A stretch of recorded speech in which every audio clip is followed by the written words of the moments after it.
I'm live again. Hooray. This is loud. Whoops.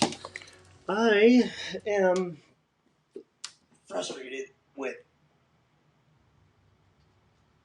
That's better. Much better. Let's talk day. Just being random, honestly, to just kill some time here while I'm working late, waiting for some data to extract, and being Bell Let's Talk Day. What better day to talk? So let's. Um, I've always found today interesting because of I appreciate seeing the reactions coming from two camps when it comes to Bill Let's Talk Day, and to for anyone who's new to what Bill Let's Talk Day is, it's a day with the intention of awareness for conversations regarding mental health, and I tend to notice. Well, let's call it three camps. One of the camps is the auto retweets because the principle of the event is for every retweet of the Bell Let's Talk hashtag, then Bell will donate 5 cents to mental health organizations, and so the auto retweet is absolutely one camp. Then there's the other camp of individuals who are excited about the day, who promote the day with enthusiasm. And while I appreciate that, the ones I actually see and my eyes really capture on are the ones who express gratitude for feeling that this day gives a unique safe space to share what's been on their mind, which is the exact principle of the day. And then the third camp are the individuals who recognize the capitalistic side of it, because it's 2021 and welcome to business. Um, I, uh, I know myself. I'm definitely not ignorant to Bell Let's Talk Day. I'm definitely not ignorant to mental health awareness. I like to consider myself an advocate for it. I like to make sure I stay as educated as I can, and I find many of my peers recognize a safe space when they speak to me regarding mental health awareness. So it's a day like today is appreciated for reminding others that the conversation is important. And I do want to enunciate that conversation is absolutely important because as much as you think people don't want to hear your problems, if you are suffering from a mental health condition that is just not helpful for your life, as much as you feel like you are burdening, or it might be overwhelming or whatnot, um, don't don't underestimate what your peers would think when they really wanted to be available and you weren't allowing yourself to do that. And then, equally enough, I do want to put as a reminder for everyone who doesn't have an ear for it, please be open minded to your peers and thinking that they might want to have an ear, right? If someone's telling you with sincerity that they're struggling, this isn't just a, I'm struggling, oh, me too, tough life, pandemic, blah, blah, blah. Sit down just for a moment, please, and just, it doesn't necessarily mean you have to obligate yourself. Perfect. Add that to the Minko card. Yeah, excuse me. um, it takes a lot of courage to say you're struggling. Doesn't matter who you are, where you are, when you are, how you are. It is incredibly brave for a person to say that they're struggling. So if you ever hear somebody say that, or if you see somebody say that, treating it like a meme is the last thing that we as a community should be doing for others, because you never know at this point when it's a joke or not. So it's probably best to assume, for starters, that it's not, and then go from there. Anyway, and then on the flip side of it, the capitalism side, yes, absolutely, absolutely. If you don't think, right, that this isn't a glorified advertisement for Bell, welcome. This is a glorified advertisement for Bell. Holy cripes! What is funny though? What I would like to address one thing when it comes to that camp who criticizes Bell Let's Talk. There are two camps within that. One camp identifies better solutions, and with that not just saying Bell should. Okay. Quick fun fact: if we're talking mental health and if we're going to talk conversation, words like should are actually emphasizing frustrations, right? If you really break down what the words should or need or whatever, those are frustrating words. Those are implications that things are not going as ideal, and this is what your dream or your goal would be, right? And so when you say Bell should, okay, that's fine, but Bell won't. Simple as that. So instead of flatly criticizing as close to a monopoly as it can, especially in Canada, especially when it comes to how our telecoms work, to just argue the existence of Bell Let's Talk Day isn't creating any solutions. And as a matter of fact, it's only adding to the complications of the mental health of our community, because now people who are looking for a day like today as an outlet are now criticizing themselves and their values. Like, what, am I supposed to believe in this because people are saying it's shitty? But people are saying it's shitty, but they're not explaining why. Or of course, oh, this media company is doing this, so of course it's shitty because they're taking over. Instead of just saying Bell is bad or Bell Let's Talk is an advertisement, as I mentioned, how about we come up with something better if you don't like it? Present a better solution. Present a more ideal solution. Hey, instead of providing this to Bell because it's called an advertisement or whatever, let's utilize this company because these are the values and they maintain these values and they support these values and this is better because da da da da da da da da. Recognize a more ideal solution and present it. It's nothing but a positive step instead of just slapping down something that at least some people enjoy. So I'd appreciate it if we see more mindfulness next year around, because I know every single year as we lead up to today, there's a constant group of people who's like, great, here comes Bell Let's Talk Day where we're just going to blah, blah, blah. If today saves one life, today is a success. End of story. End of story. If today saves one life, regardless of the capitalistic empire that's behind it, today is a successful day. And I'd really appreciate it for every single person who criticizes the existence of a day like today and every other type of event branded by an organization that's worth more than you can count. If it is a success to save a life or better a life, it is a successful day. I do appreciate, as I mentioned, when people represent other solutions, such as, let's call it a subtweet, but even something like other, well, let's just put it this way. When it comes to the capitalistic side of things, if instead of having a gross amount of wealth put into the pocket of like 7 people and spread it towards communities all across the nation, that's going to improve mental wellness across the board, period. So yeah, if Bell, for example, and any other major corporation wanted to improve the mental wellness of everybody in their surrounding area, share the cash, right? Especially if we're going to be in a world that's surrounded by, so yeah, don't get me wrong. I'm not being all like pumping Bell's tires.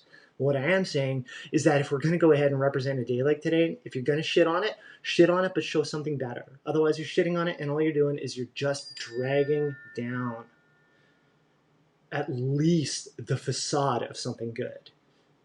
So I'd appreciate some mindfulness about that going into next year, and especially considering this pandemic, especially considering that the levels that this entire year and then some has put upon people. Some people have been looking for an outlet, looking for a safe place, looking for an opportunity to share what's been on their mind and not have it feel like it's just a pandemic thing.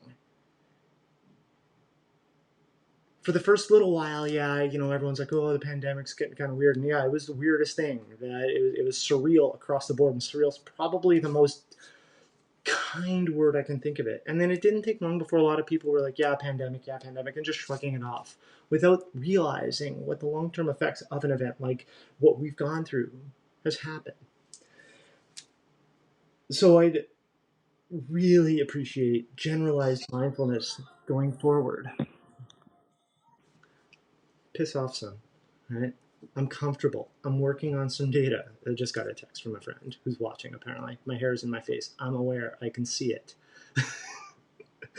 um, that said, this is not my glam look. I should invite you next time, right? I know I can do that to go ahead and bring it in, but thanks for the text. But anyway, 12 million lines of data. Cool, let's just keep it coming. But so anyway, though, I figured that, like I said, I would just like to yap about Bell Let's Talk. Since it is a day like that, and I will use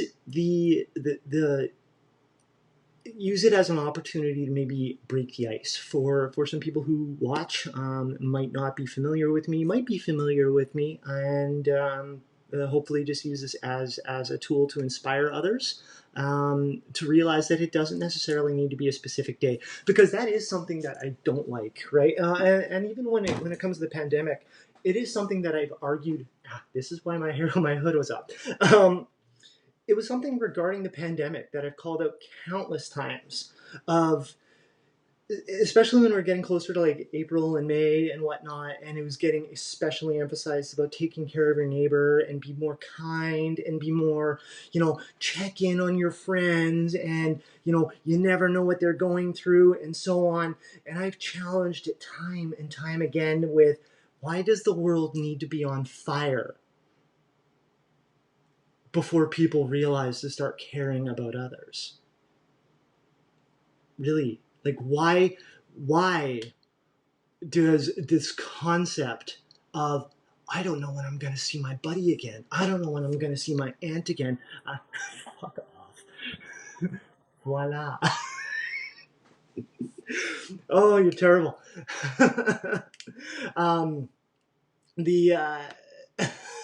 I'm putting do not disturb next time I'm doing something professional. Or when I am doing something professional, that's for sure.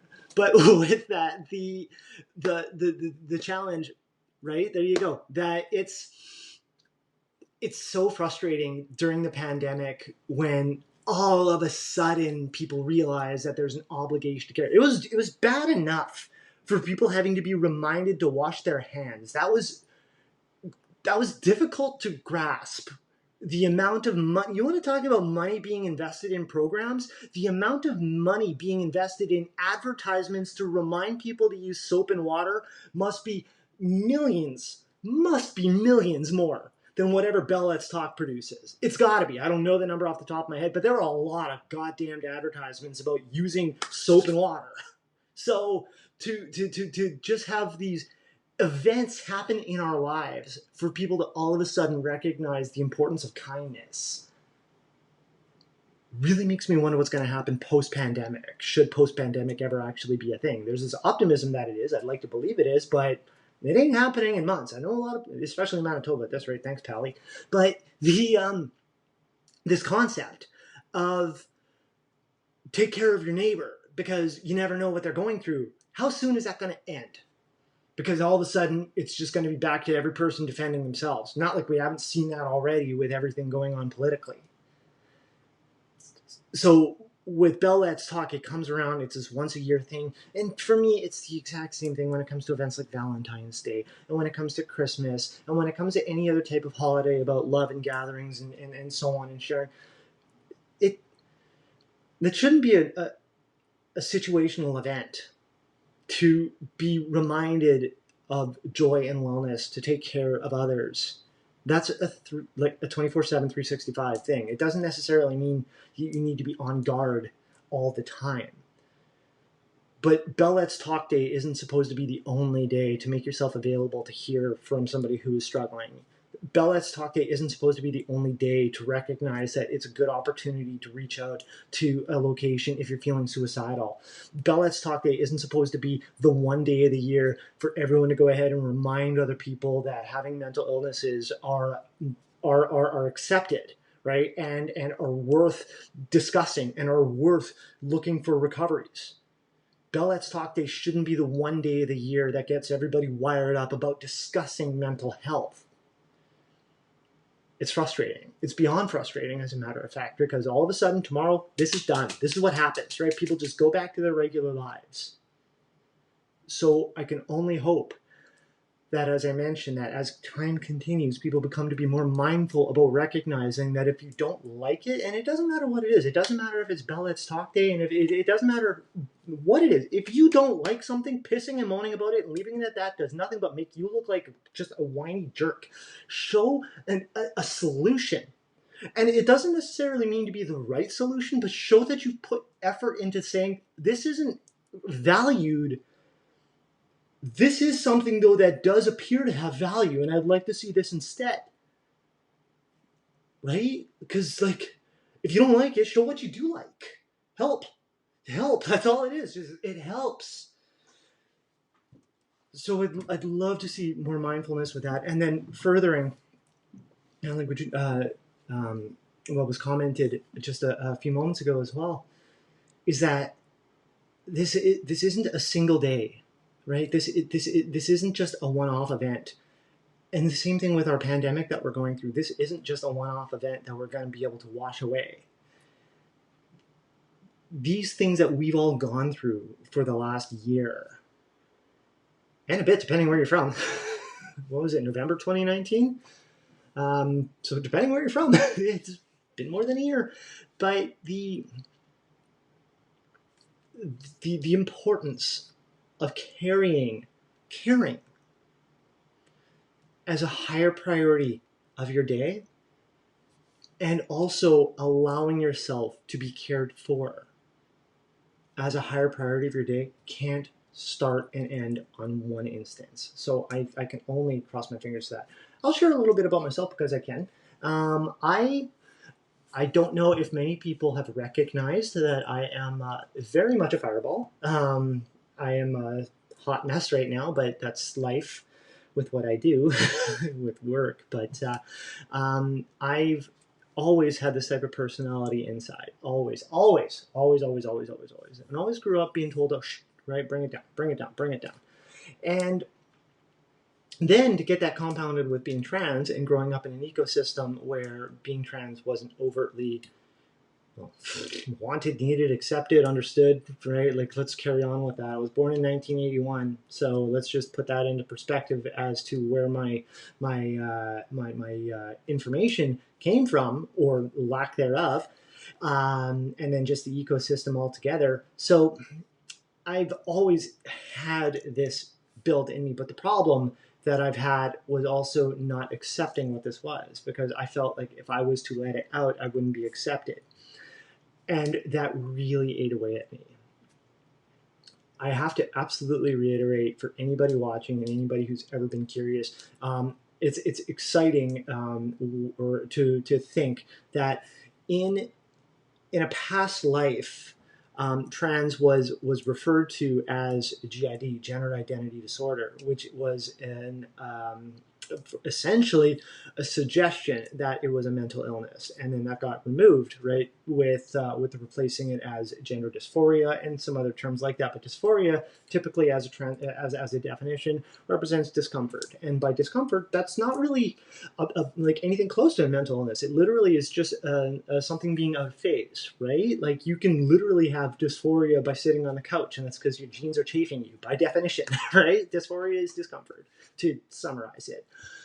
So the gender dysphoria, by the redefinition of that, really assisted in recognizing and promoting the fact that being trans isn't a disconnect of what's between your ears, right? It's a disconnect of how your body is feeling versus how everything else is supposed to be functioning around you. That said, the ecosystem of growing up growing up in an ecosystem that is not inherently trans promoting or trans supporting, that is where you can end up with mental challenges, right? Such as depression, anxiety, and then just a litany of obstacles that many people go through, up to and including suicide, because the hopelessness is not unreal, of feeling like I will never be allowed to be myself because I'm not allowed to be myself. That is where the mental illnesses start to kick in. right? It has nothing to do about who you are. It has everything to do about being told you can't be who you are. Big difference. Big difference. Um, so that affected me a lot. It affected my life in all of my decisions. Every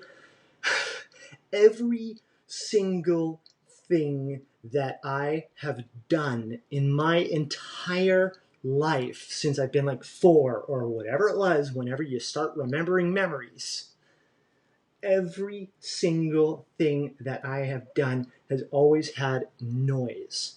And the noise was,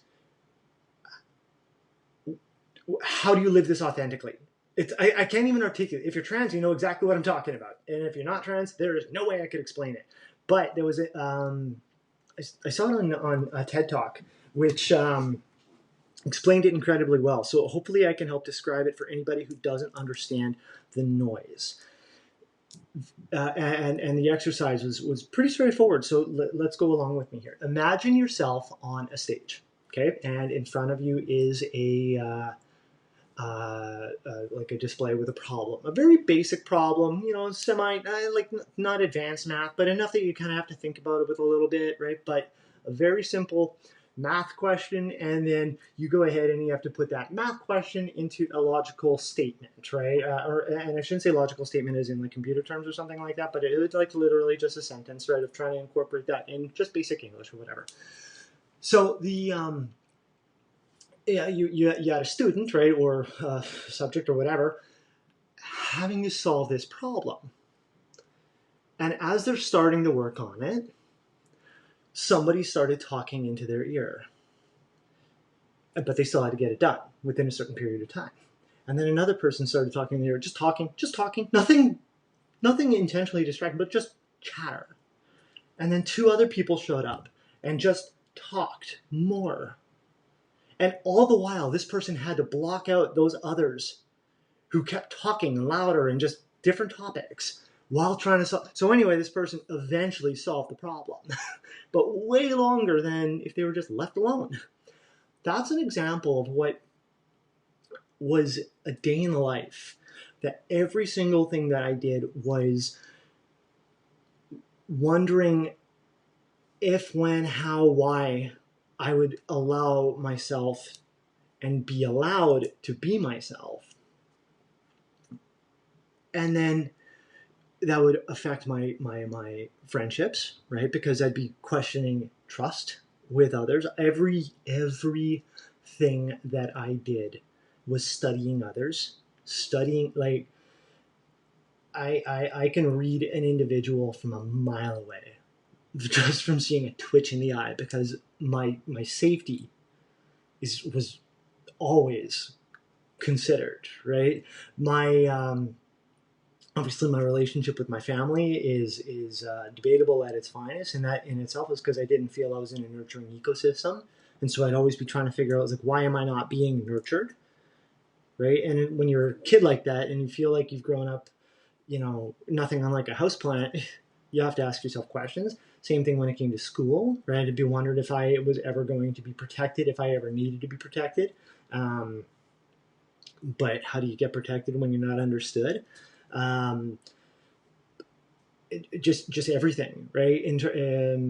I believe I mentioned relationships. Well, it's friendships for sure, but relationships absolutely, right? Because I rarely would allow myself to even get into a relationship, because what's the point? Because it was a pretty straightforward process. You go ahead, you find somebody, you fall in love with somebody, you tell them the authentic part about you, they decide to hate you, they leave, and everything turns out to be a waste of time. So what's the point of being in a relationship, right? Like, those are all just examples of what the day-to-day would be.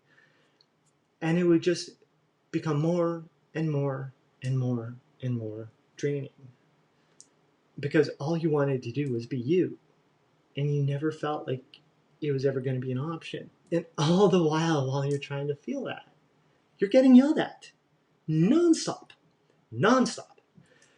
I ended up having a crisis at the end of 2019, where I ended up at the CRC, and then eventually to the CSU. and it was big, right? Where I remember I reached out to somebody who was a friend of mine. I haven't talked to her in a while, but who was a friend of mine. And I just asked her to come over, and she knew it was important because I never had anybody over ever. And the same reason with being trans, I never had anybody over because what's the point? I didn't want to have to explain my life. I didn't want to have to put things back into drawers or hide whatever, or use home as an opportunity to be like, oh yeah, by the way, I'm trans. Yeah, you did. So like to just stay isolated because it was the only place that I was safe. So for asking her to come over to talk, she knew it was huge because she knew I never, ever, ever had anybody over. So she took me to CRC. CRC sent me to CSU, and even that event was, let's call it traumatic in itself, because I remember being at CRC and my friends telling me, I was like, okay, be honest. I'm like, hey, let's be honest, right? Because I was at my wit's end, obviously, um, and like, and even with that, like she was grilling me about being suicidal, and I still don't know what the description is entirely, but I still will say yes because I never considered myself to be actively suicidal, but I wouldn't have been upset if I got run over by a bus. Let's put it that way. At that time, because it's just like whatever, just finish me off, call it a night. Just make it count. It's all that matters. Like if I'm gonna be mad and frustrated, if I'm just broken, just finish me off. So I guess that counted as a yes. But the rest of that, to be honest, and being honest with the triage nurse about being trans and so on, and explaining my story. And I remember I was sitting in one of the rooms there, and the nurse hears me out, and the words coming out of her mouth were, I don't know how to help you. Let that process for a second. Let that process for half a second while I'm turning that down. You're at a recovery center after a crisis, and the triage nurse says, I don't know how to help you. Right? Like, yeah. Like, okay. Next, right? So anyway, and it's funny, like I can laugh at it purely because of how stupid that is. Because it's not funny. It's ridiculous. Right? Because how do you say that? like how do how, and this is respect to anybody who does this sort of profession, how are those words the ones that come out of your mouth and you say to yourself, in this situation, this feels to be the most appropriate thing to solve the right? Like, how? Because you're wrong. So nonetheless, though, I asked, I was like, is there anyone else you can, like, whatever, right? Talk it out. So anyway, with that, I got sent over to another room, had a power nap because I'm perpetually tired because I have type 2 narcolepsy, if anyone doesn't know yet, which means I'm always tired. And really fun getting diagnosed with that. It really, really explains why I'm tired during the day. But with that, they talked it out and then suggested the CRC, or pardon me, the CSU, which was it was an interesting experience for me because I understand it's a one size fits all type of environment, and it wasn't necessarily my fit. But I'm grateful I was sent there to just still try to collect information because myself, I wasn't looking for a place to stabilize. I was looking for answers. I'm the type of person where, like, obviously after going through a moment of crisis, was more like, what the hell just happened, right? Without just getting away with it and then carrying on, turned into just like every moment that I was awake was like, what the hell just happened? Like, what brought me to this moment here, right? And I'd be rewinding as much as I could to piece everything together so that I would solve it and then carry on. Narrator's notes is because I was being trans and I suppressed it, right? Like that to really, like, spoiler alert, it's because I'm trans, and it's just everything would go back to not allowing myself to be authentic, led to every element of stress that would happen. So regardless, so I was at CSU, I think it was 3 or 4 days, I literally can't remember. What I will say is that they were very kind. The beds suck. I slept on the floor for the last 2 days because the beds suck. Like I like they they obviously have nurses there during the day that open the room and check. And I remember the one guy's like, "Are you okay?" I'm like, "If there's anything that's going to finish me off, it's this bed. So I'm sleeping on the floor, right?" So by the way, government, if you're listening, those beds suck. Now I don't know if that's an inspiration to get people out, but it doesn't help keep people in. I'll tell you that much. The that experience was also rather unique and slightly disheartening too, because again, I understand that the CSU is one size fit all type of place where it's generally respected as a location for individuals who are going through a crisis to stabilize, so that their ecosystem is able to kind of smooth off, so they can just reintegrate themselves accordingly. And whether they're just getting away from abusive situation or stress at work or anything in between, it's just a place to be fed, get patted on the head, and carry on. And I did feel out of place again, because I was more I was more interested in problem solving than being in crisis. And so during the day, um, you'd have a chit chat with nurses, and every single time I'd be talking to the nurse, I'd be like, "I need information. Give me as much information as you can. Pamphlet the hell out of me. Give me books. Give me this, that. I don't want to sit on the couch and watch TV. I don't want to hang out with a bunch of people. I don't want to even eat this food. I want information and everything that's available to get me going."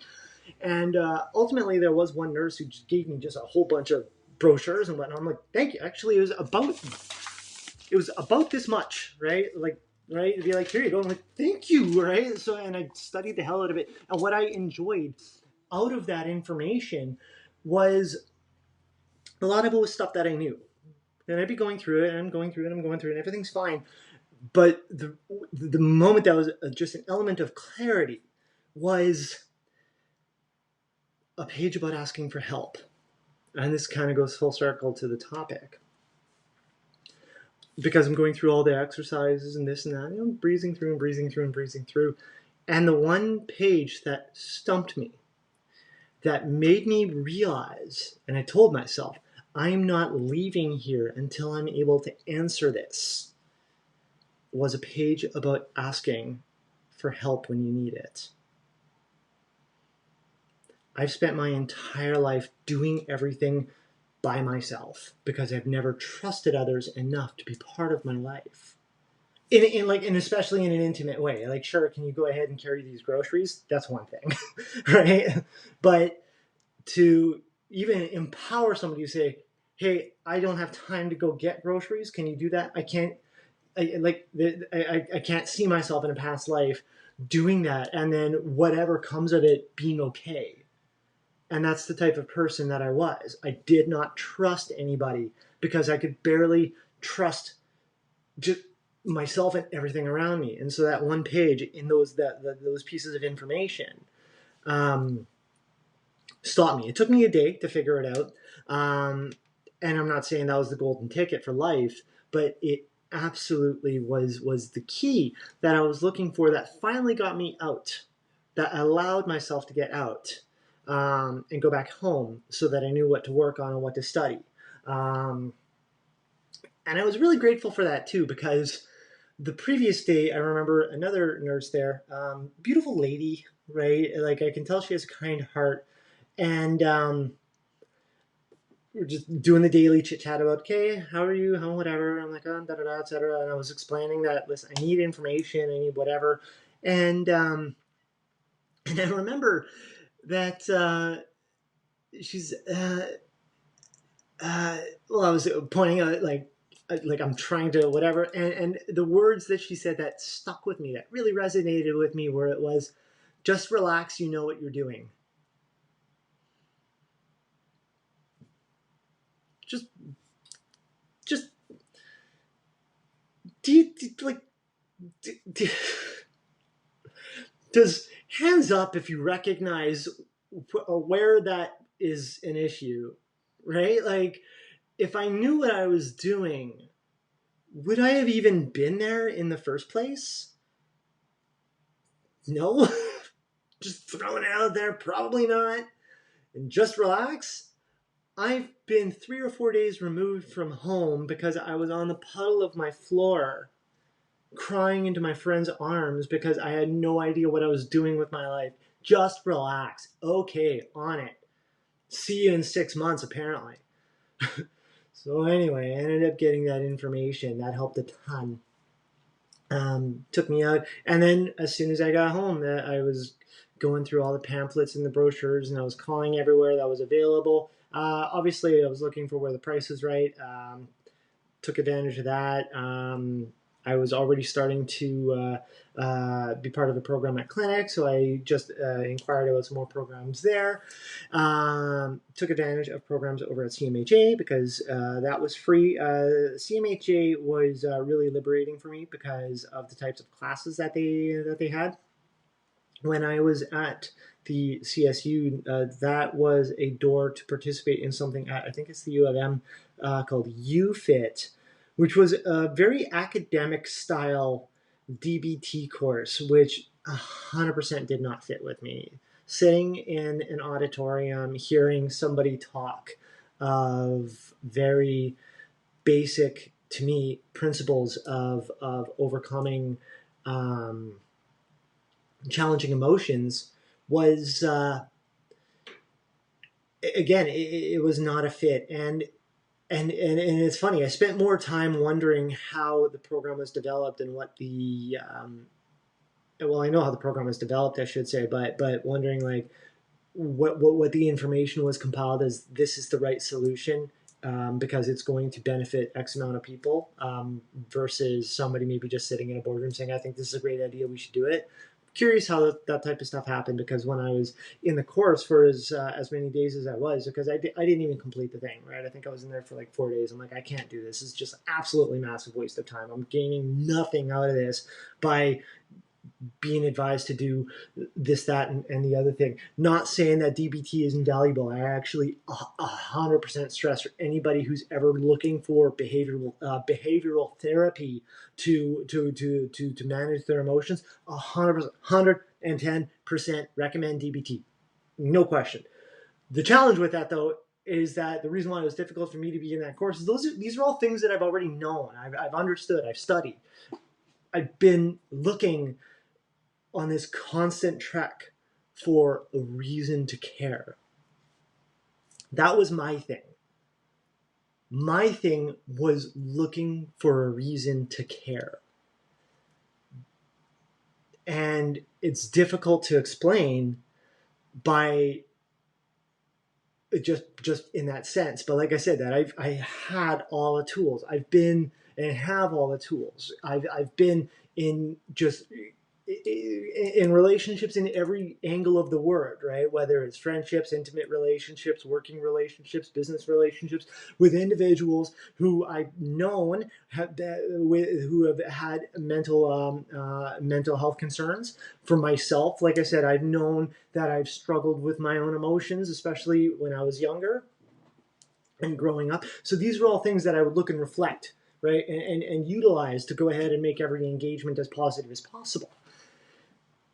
But when it came to me, I was looking for something to care. So sitting in an auditorium to hear somebody tell me that if anxiety is coming up, to run my hands under cold water. Like, okay, how about we roll it back one? And how do I make myself care to want to go ahead and run my hands under cold water? And those are things that just couldn't get answered.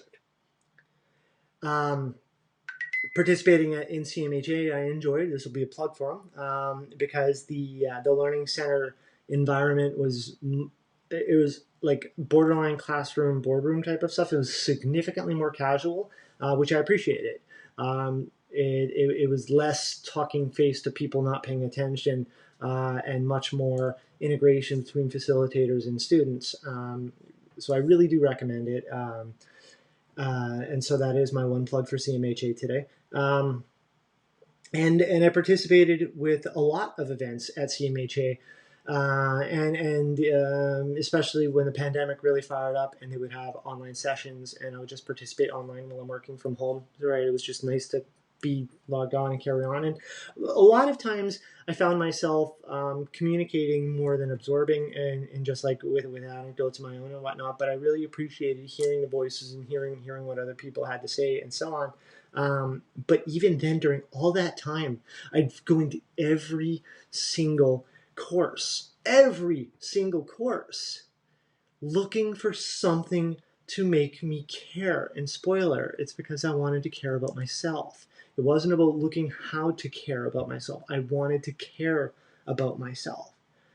The amount of times that I just woke up frustrated that I woke up. Because great, here's going to be another day of nothing. I'm going to wake up, enter a world of mediocrity, achieve nothing, work because that's how you pay the bills, have no goal, no aspiration, right? Like that was the day to day, and with nothing to care about. And so I would participate in all those courses just for looking for something to spark, something to happen, something for somebody to say that resonated with me, that would motivate me enough to be like, that's the thing, that's the thing. And I was so hopeful that the thing wasn't even about being trans, because I was still trying to avoid it, even though I've known for my entire life I've been trans. Since 2017, since my last relationship, if you want to call it that. I should say that. I'm actually really sorry. I know my ex isn't listening. But if she is, I'm sorry for even saying that. It was a relationship. But it was very short-lived. Whatever. It was like 2 months or 3 months long or whatever. But anyway, nonetheless, so anything that was like official where you'd say boyfriend, girlfriend, or whatever at the time,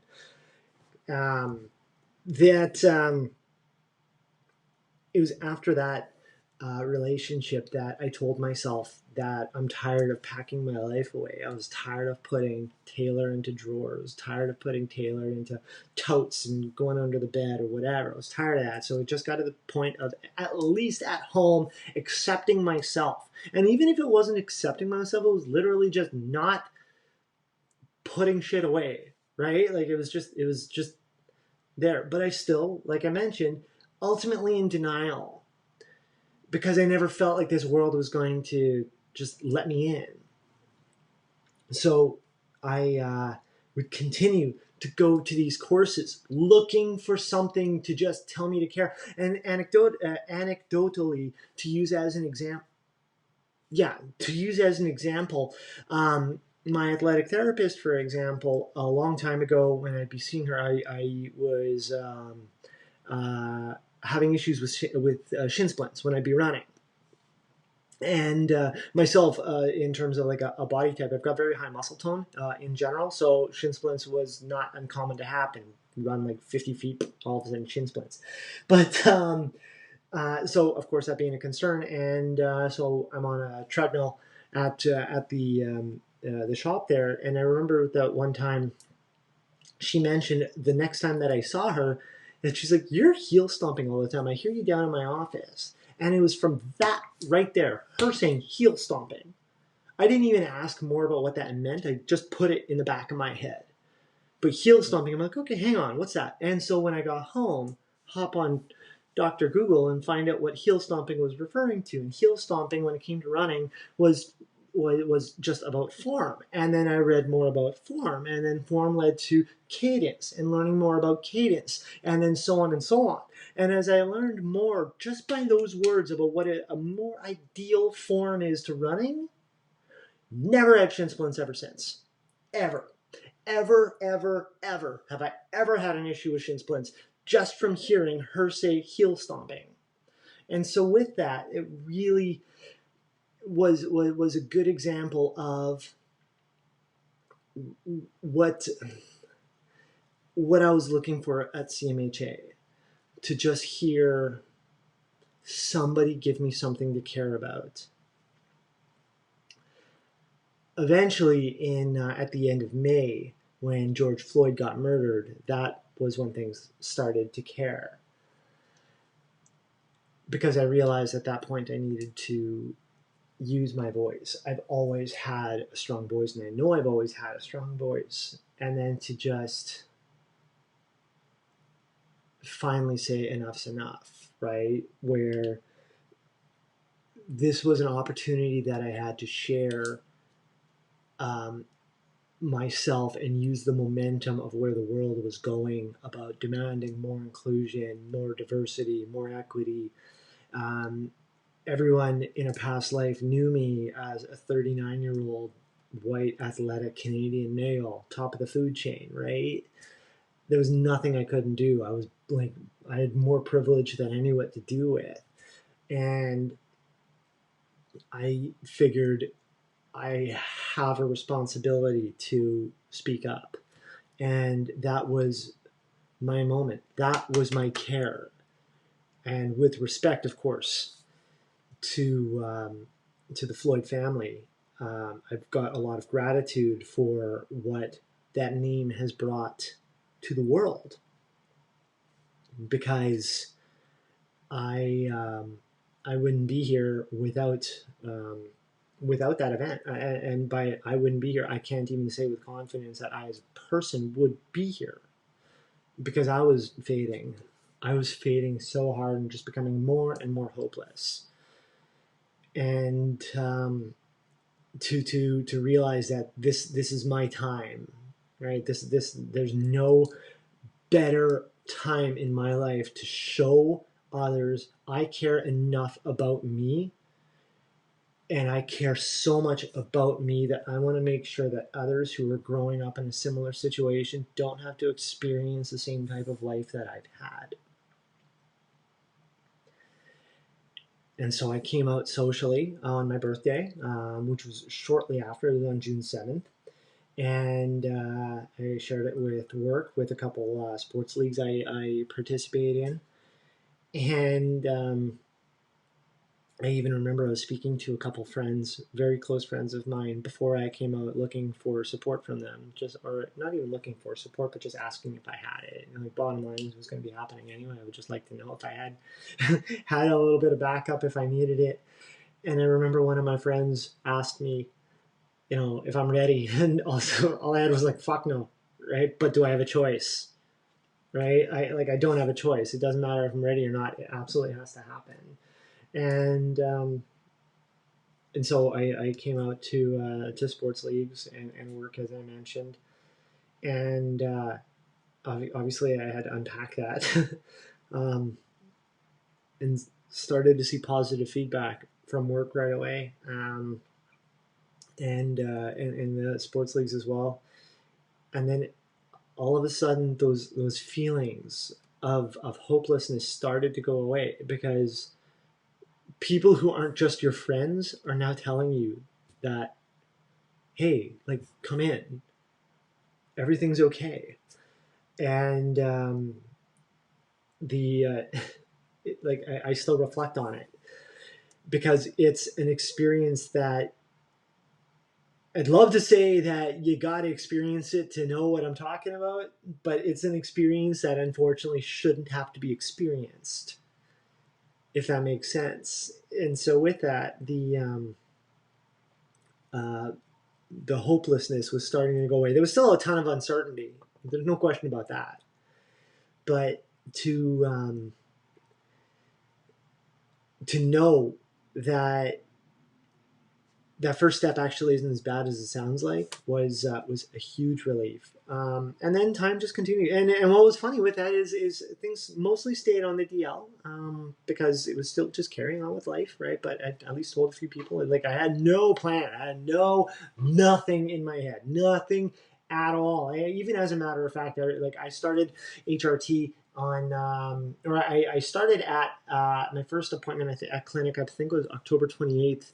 2019, and so I started HRT February 1st, 2019, or 2020. I'm new, apparently. I'm getting close to 1 year, and then with that, I really had no idea what was going on with my life. I was just expecting to just morph into some potato. Just, at least, I know I've joked about it previously for anyone who's listened to any of my videos before, but I was just saying, that if I was going to be miserable, I may as well be authentically miserable, right? Like I wasn't expecting life to turn around as much as it ended up doing. But yeah, so I shared with work. I still had no plans at all. Because I was telling myself that before I even bothered coming out, I had to like perfect everything that you would expect. Perfect voice, perfect walk, perfect.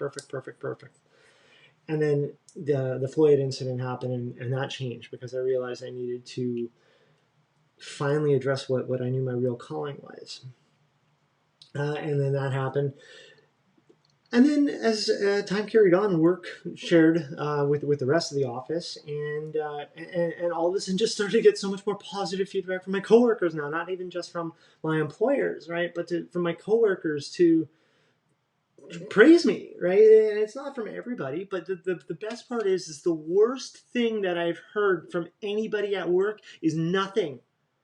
And that's so exciting to articulate that. The worst thing that I've heard is nothing.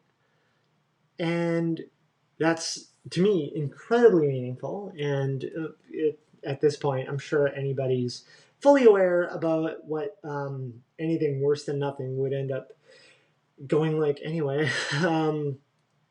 But yeah, where to just start getting feedback from peers, right? About this is awesome, good for you, right? Now just you do you, and it was great.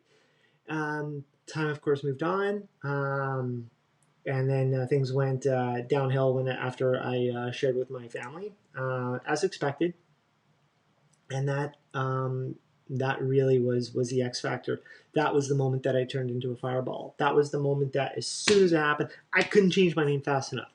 Taylor LaChrist was real and never, ever, ever going backwards at that moment. That moment created Taylor into actual manifestation. That moment was everything that created my life. Everything else was nothing but a prologue. And from that moment was me looking at the world saying, if you don't think I can do it, watch. And every single second that I've been alive since that moment was telling everybody around me to watch. That was my inspiration. That was the spark that wasn't just the spark, because the original spark was the motivation for coming out, using my birthday as some leverage, riding that momentum, carrying it on. But then to be challenged, of am I sure? Am I right? That challenge just liberated everything about me. For somebody to say, I don't think you can do it. I don't think you're real. I don't think whatever. And call it whatever you want, but that's how I interpret it. But just get challenged. And for me to do nothing but say, watch. And the rest is history. It's been a very turbulent ride. And I feel that I've seen a lot, and it's crazy because I also can reflect on my own life and look at others and be like, this is so light compared to what some other people have experienced and what other people have shared with me about their lives. It's everyone's journey is unique, that's for sure. And that kind of goes back to everything I wanted to reiterate. It's kind of where I was going with my story. I've very much felt like, I hate using such a cliche with this, but along the lines of a phoenix rising after that moment of realizing that Taylor's going to show the world. Just watch. Because in a past life, if somebody said that I was going to be doing the things that I've been doing and the goals that I've been accomplishing and the legacy that I'm creating, if somebody told me that I was going to be doing those things, I would have just laughed it away because there's no way that was even possible. No, not even a possibility. Who are you? So that doesn't mean that I dismiss the value of raising awareness for mental health, because I find myself in a much better place than I was. Because I remember being in a place where I just didn't want to wake up. and I was not even, I can't even articulate it, but I was not opposed in any way to like just light switch, whatever. So there are people who are still in those positions, and there are people who have yet to experience those things.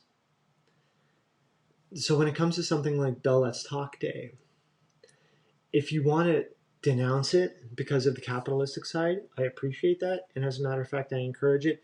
But recommend a solution so that people who are struggling don't feel like what's promoted is invalid. The least one can do is say that if they're not on board with this type of event, allow the opportunity to recommend a solution that you would use if you had the choice. It's the least you can do because you have no idea what the struggle is, what the journey is, or what the journey will be for anybody else. For people who do promote Bell Let's Talk, thank you. Also be mindful, remember that you are contributing to an advertisement. So it goes both ways, right? But again, the mindfulness of knowing that at least reminding others that the opportunity for a discussion is available is a great start, but it doesn't end it today. It can't end it today. And it doesn't happen again at this time next year. It happens daily, and it has to happen daily. Good timing. File just finished. I legitimately was waiting for this file to be done, so we'll just end off on here. If you watched bits and pieces, thanks. If you didn't, I rambled. But I hope everyone who has participated in today finds peace with themselves. Please feel free to reach out if you ever find yourself struggling. I don't need a backstory.